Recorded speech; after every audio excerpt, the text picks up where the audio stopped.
So when I was 10 years old, I was a lonely, geeky girl, a first-generation Latina, growing up in a small Midwestern town where hardly anyone else had parents who spoke with thick accents.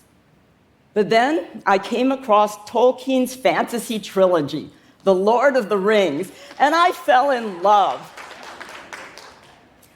What a cool world of elves, orcs, and small but heroic hobbits fighting against impossible odds to defeat a powerful enemy. Kind of like life. But one thing bothered me. There weren't enough female characters in this book. The adventurers accompanying the protagonist were all male. It made me feel left out, like I did in school when, you're not going to believe this, when my 7th grade teacher told me, "Why are you working so hard in math? You should be getting a boyfriend."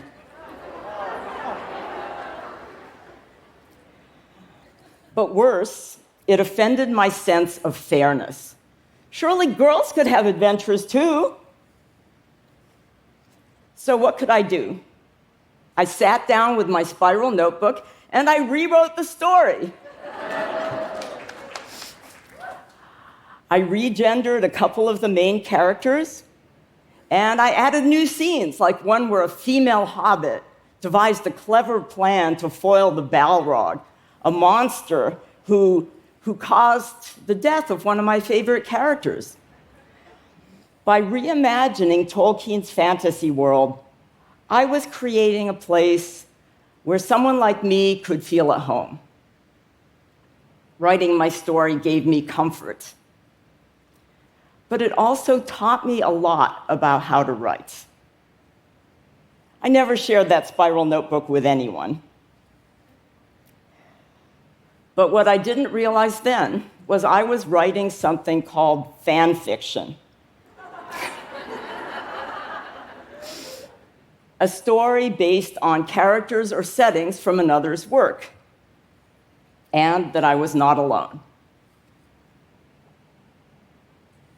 It was an experience I never forgot, and many years later, after I became a data science professor at the University of Washington in 2013, I met another professor named Katie Davis, and we sat down over lunch and discussed a recent news story that claimed kids today can't write. All they produce is misspelled short texts. Katie and I didn't believe it. We both knew kids whose writing abilities defied these stereotypes. What's more, the talented young people we happened to know all had heavy involvement in fan fiction reading and writing. So this apparent contradiction sparked our exploration into one of my most enduring research projects, a deep data dive into the vast world of fan fiction to study the impact the writing these stories could have on the writers themselves, and whether writing fan fiction could actually teach kids to become stronger writers. And what we found surpassed anything I could have imagined. So let me set the stage. For those of you who haven't heard the term before, fan fiction, sometimes known as transformative literature, is said by some to go back centuries. After all, in the 1600s, John Milton wrote Paradise Lost using characters from the Bible.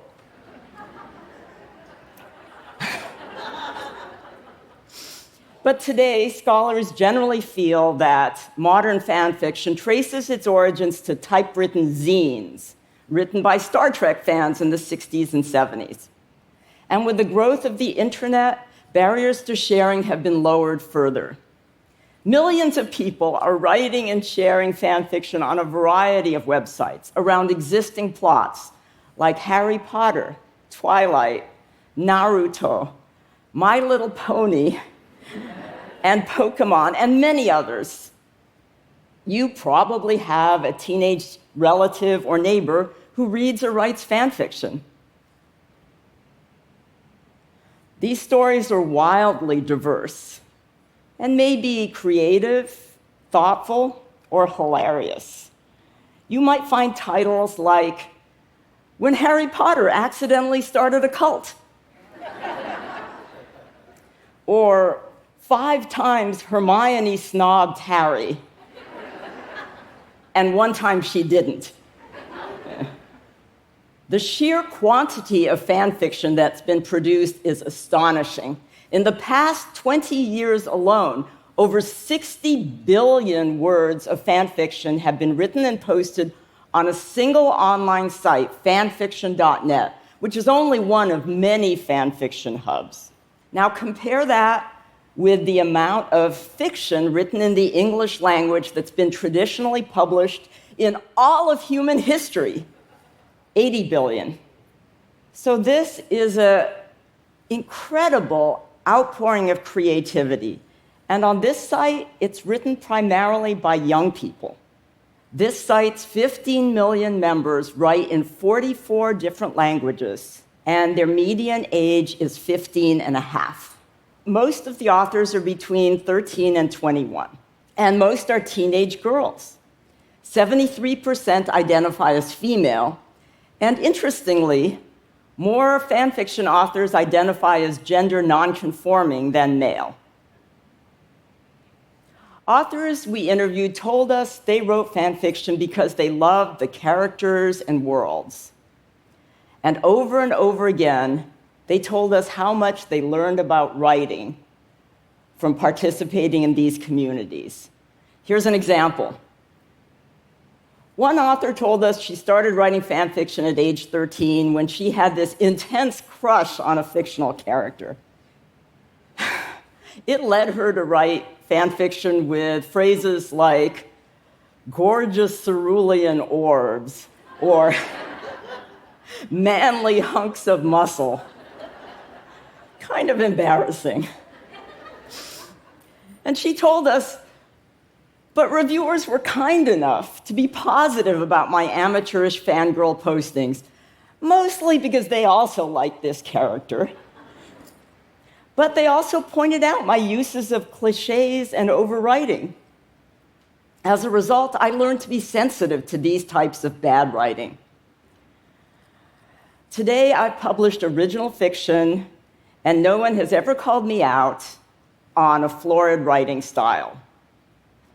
She concluded with, "I think if a teacher had simply red-penciled my childish scribbles, I might have been so discouraged as to never write again." Another author who later became our student told us that she learned about spelling and grammar while writing fan fiction, but she also told us, "When I started writing fan fiction at age 13, I was a queer, autistic middle schooler who hadn't yet realized I was either of these things. I had difficulty with social situations. Fan fiction communities were a vital social and learning outlet."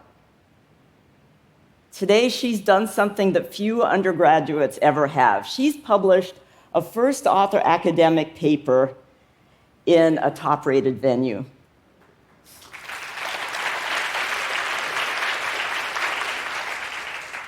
After studying many individual writers' stories over time, we came to see that these personal stories were consistent with the data. The young writers' use of words grew more diverse as they received more reviews. So how did these kids learn, and from whom? To find out, we did a deeper dive into mentoring in fan fiction communities. Now, we expected to find traditional mentor-mentee pairs, older or more experienced authors mentoring younger or less experienced ones. But what we found was completely different. We found millions of authors and readers communicating via multiple channels and reviewing each other's work regardless of experience level. People of all ages listening to and reviewing each other's stories. This was so cool, we had to give it a name. So we call it distributed mentoring. You can also think of it as nano mentoring.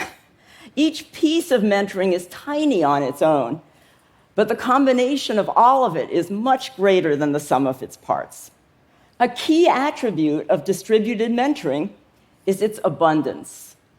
One author we interviewed who wrote both traditionally published fiction and fan fiction told us that she received more feedback in a single week on her fan fiction than she did in 2 years on her published novel. It's a difference not only of degree, but also of kind. By itself, a single comment on a story, such as, "Loved it," is relatively meaningless. But hundreds or thousands provide valuable feedback, like, "I like the ambiguity of your ending. It leaves me feeling hopeful," and others like these. Reviewers build on and reference each other's comments. This enables authors to piece together an overall view of their writing that's supportive as well as constructive. We found only 1% of comments constituted bullying, and these are anonymous. This is a surprisingly low number, as anybody who's read comments on an internet platform knows. What's more, we found the supportive nature of most of these comments was critical in writing development. One author, who was Black, made all the characters from a popular TV show Black. She got comments filled with readers' sense of freedom and delight from reading her story. It not only encouraged her to keep writing, it gave her the conviction that what she was doing was worthwhile.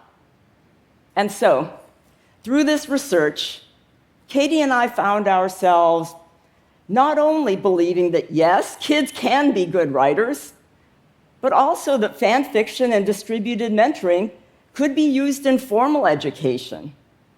A report from the National Assessment of Educational Progress found that a whopping 73% of US students in grades 8 and 12 lack proficiency in writing.